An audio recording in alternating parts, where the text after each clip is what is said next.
welcome to Ranger Ruby YouTube channel. In today's video, I'll be going over how the national parks protect our oceans. Let's go ahead and dive right on in. The 88 coastal, ocean, and Great Lake Park units the National Park Service conserves are so that many may know and experience the nation's unique coastal and submerged ecosystems, natural resources, and maritime heritage. These spectacular places display a wide variety of breathtaking natural features, including coral reefs, kelp forests, beaches, tidewater glaciers, estuaries, sand dunes, islands, and many more. Many of these sites are also a gateway to exploring a nation's maritime history, as well as military history, which includes lighthouses, forts, and battlefields. So now that we've gone over why these sites are so important to protect and conserve, I'd like to go over some of the threats that these sites are currently facing. Some human activities contribute to the poor health of our oceans and coastal areas. These activities make it difficult for the ocean to produce food and oxygen, to provide protection, and to provide a habitat for its wildlife. Some of these include invasive species. I made a whole video about this last week, but invasive species are species that are in a new environment that are causing harm or damage to the ecosystems. Another giant one is ocean plastics. For most, this is pretty self-explanatory, but these plastics cause a ton of harm, especially when there's buildup over time. Plastic waste is a giant problem, and it's a super big thing that the National Park Service specifically wants to attack when it comes to oceans. Another one that causes a lot of damage to national parks, but also oceans everywhere, is overfishing. Overfishing can cause a lot of repercussions throughout an ecosystem, and it's really damaging if it affects just one thing. It can also overlap into multiple things.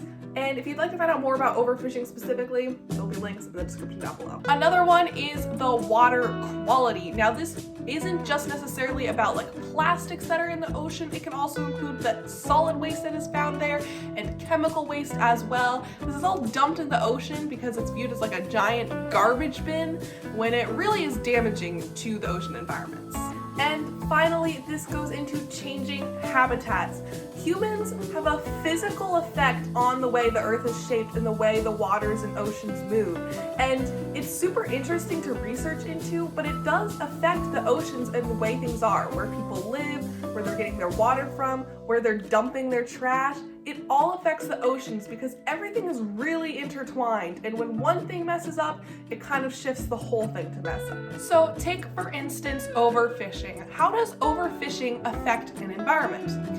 Well, for instance, there's selective fishing. If selective fishing is bad for individual species because they're obviously being selected and killed off, it's also really bad for marine ecosystems.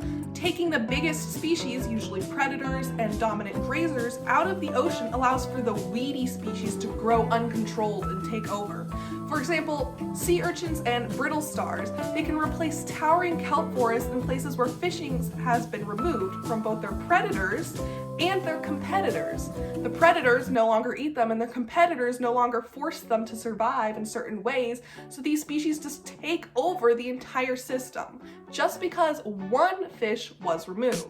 Like I mentioned earlier, it's all intermingled, and everything affects everything, and every single item that I just mentioned has its whole webpage on the National Park Service's official website. So I'll leave a link to where you can find all of that in the description down below. Well, everybody, that's the end in today's video. I hope you enjoyed it. If you did, please be sure to give this video a huge thumbs up and comment down below with your thoughts. I'd love to hear from you. Also, be sure to click that red subscribe button and little bell next to it to always know when I post new videos. Thank you so much for watching again, and I shall see you next video. Bye!